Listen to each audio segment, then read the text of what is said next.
Nous savons que depuis la naissance de l'univers jusqu'à aujourd'hui, 13,8 milliards d'années se sont écoulées. Au cours de ces 13,8 milliards d'années, d'innombrables planètes se sont formées dans l'univers. Certaines de ces planètes viennent tout juste de naître dans des disques protoplanétaires. D'autres, comme la Terre, sont dans la fleur de l'âge. Et d'autres encore ont depuis longtemps disparu avec la mort de leur étoile hôte. Alors, parmi les planètes encore existantes, laquelle est la plus ancienne jamais découverte? Les étoiles visibles à l'œil nu dans le ciel nocturne sont généralement des étoiles massives, ayant au moins plusieurs fois la masse du Soleil. Nous savons que plus une étoile est massive, plus sa durée de vie est courte. Ainsi, pour ces étoiles massives et éphémères, même si des planètes existent autour d'elles, leur âge ne peut pas être très élevé. En revanche, les étoiles naines rouges, ces étoiles de faible masse, peuvent être qualifiées de quasi-éternelles. Leur durée de vie peut atteindre des dizaines, des centaines de milliards, voire des milliers de milliards d'années. La planète la plus ancienne pourrait-elle donc se trouver autour d'une naine rouge? Les toutes premières étoiles de l'univers étaient probablement des étoiles extrêmement massives, ne contenant aucun élément lourd. Il est évident que les naines rouges, ces petites étoiles, ne sont pas apparues si tôt. Les observations le confirment également. Les naines rouges observées aujourd'hui sont presque toutes riches en métaux, ce qui montre que les matériaux qui les composent proviennent nécessairement des générations précédentes d'étoiles. De plus, les étoiles de première génération, dépourvues d'éléments lourds, étaient très défavorables à la formation des planètes. Selon les théories classiques de formation planétaire, une planète doit d'abord posséder un noyau riche en métaux, puis accroître rapidement sa masse par accrétion, afin de devenir suffisamment grande. Ainsi, sans parler d'une absence totale de métaux, même dans des environnements pauvres en métaux, les planètes sont extrêmement rares. Alors, où peut-on trouver des planètes très anciennes? En réalité, le raisonnement précédent est globalement correct. Pour qu'une planète soit très ancienne, son étoile hôte ne peut pas être jeune. Alors, où trouver des étoiles très âgées? On peut se tourner vers les amas globulaires, souvent surnommés des « maisons de retraite pour étoiles ». Les étoiles qu'ils contiennent sont généralement des vieillards âgés de plusieurs dizaines de milliards d'années. Certains amas sont même plus anciens que la galaxie qui les abrite. C'est un peu comme certains vieillards dans la vie quotidienne, qui ont été témoins de l'essor et du déclin de leur ville natale. Mais qu'il s'agisse d'étoiles massives, ou d'étoiles de seconde génération, de masse plus modeste, elles finissent toutes, avec le temps, par s'éteindre. Lorsqu'une étoile hôte subit une explosion de supernova, pour les planètes situées à proximité, survivre n'est pas totalement impossible. En 1993, des astronomes ont découvert, dans l'amas globulaire M4 situé dans la constellation du Scorpion, un pulsar appartenant à un système binaire. Son taux de rotation présentait des anomalies évidentes. Après calcul, les chercheurs ont estimé que ce pulsar devait posséder plus d'un compagnon, à une distance plus éloignée. Il pourrait exister un second compagnon, étant donné que la masse de ce second compagnon est extrêmement faible, peut-être seulement environ 1% de la masse du Soleil. Cela signifie qu'il pourrait s'agir d'une naine brune ou d'une planète. À l'origine, ce pulsar était nommé PSR B1620-26A. Son compagnon portait le même nom, avec simplement le suffixe passant de A à B. Ainsi, ce second petit compagnon reçut le suffixe C. Par la suite, on découvrit que le compagnon portant le suffixe B n'avait qu'une masse de 0,34 fois celle du Soleil, et n'était absolument pas une étoile à neutrons, mais une naine blanche. Il fut donc rebaptisé WDJ 1623-266.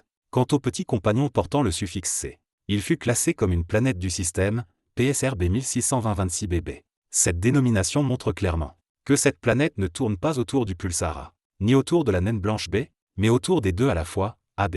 Oui, il s'agit bien d'un système circumbinaire. Quoi qu'il en soit, comme les étoiles d'un amas globulaire sont presque toutes nées à la même époque, et que les planètes se forment généralement en même temps que leur étoile hôte, l'âge de cette planète pourrait être aussi ancien que celui de l'amas. L'âge de l'amas globulaire M4 est estimé à environ 12,7 milliards d'années. Ainsi, si cette planète est conforme aux hypothèses, son âge devrait également être d'environ 12,7 milliards d'années, ce qui la situe à peu près à l'aube cosmique, environ 1 milliard d'années après le Big Bang. En tant que planète la plus ancienne découverte à ce jour, elle a été surnommée Mathusalem, en référence à l'homme le plus âgé de la Bible hébraïque. En anglais, son nom est également transcrit phonétiquement. Attention toutefois, cela n'a rien à voir avec l'étoile Mathusalem, dont l'âge serait supérieur à celui de l'univers. Cette étoile Mathusalem est une étoile dont l'âge est estimé à environ 14,4 milliards d'années. Mais en raison des grandes incertitudes sur cette valeur, il n'y a pas de contradiction avec l'âge de l'univers. Revenons à la planète Mathusalem. Son origine reste aujourd'hui incertaine. Les recherches suggèrent qu'elle ne s'est probablement pas formée à l'endroit où elle est observée aujourd'hui, mais qu'elle aurait été capturée par le pulsar, en accompagnant une étoile, par exemple l'ancêtre de la naine blanche. En tant que planète associée à un pulsar, elle peut soit s'être formée récemment autour du pulsar, soit avoir été capturée lors de son passage à proximité.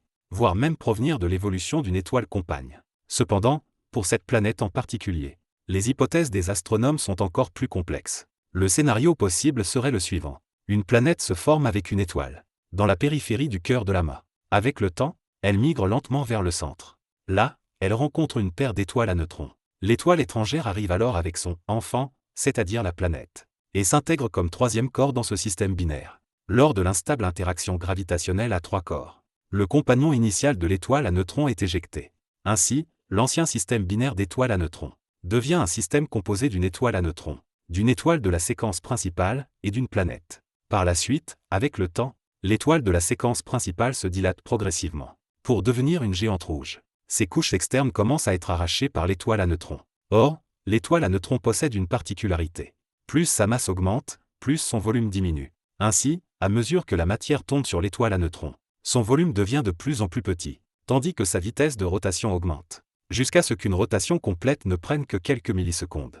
Elle devient alors un pulsar milliseconde. Quant à la géante rouge voisine, après ses dernières phases d'éruption, elle finit par devenir une naine blanche, la planète issue de l'étoile de la séquence principale. Quant à elle, orbite désormais autour de l'étoile à neutrons et de la naine blanche. Cependant, cette explication présente un problème.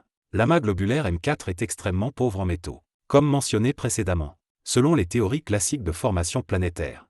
Dans un environnement aussi pauvre en métaux, il est très difficile pour les planètes de se former directement. C'est pourquoi une autre hypothèse a été proposée. Il s'agit également d'un système binaire serré. Mais dans ce cas, les deux étoiles sont si proches qu'à un stade avancé de leur évolution, l'une d'elles se dilate au point d'englober l'autre. Ensuite, avec la perte progressive de matière, un disque se forme lentement autour du système, sous l'effet du vent stellaire. Ce disque peut même s'étendre au-delà de 100 unités astronomiques. À ce moment-là, une étoile passe à proximité. Et sous l'effet de sa perturbation gravitationnelle, la matière du disque commence à s'agglomérer. Une planète finit alors par naître. Ce processus de formation ne nécessitant pas de noyau métallique préalable. Dans un amas globulaire pauvre en métaux, les planètes pourraient théoriquement se former de cette manière. Quelle que soit l'hypothèse retenue, l'âge de cette planète ne peut être faible. Elle orbite déjà autour de son système binaire, depuis des dizaines de milliards d'années. Mais à l'avenir, continuera-t-elle à tourner ainsi, jusqu'à la fin des temps, étant donné que ce système se rapproche lentement du cœur de l'amas,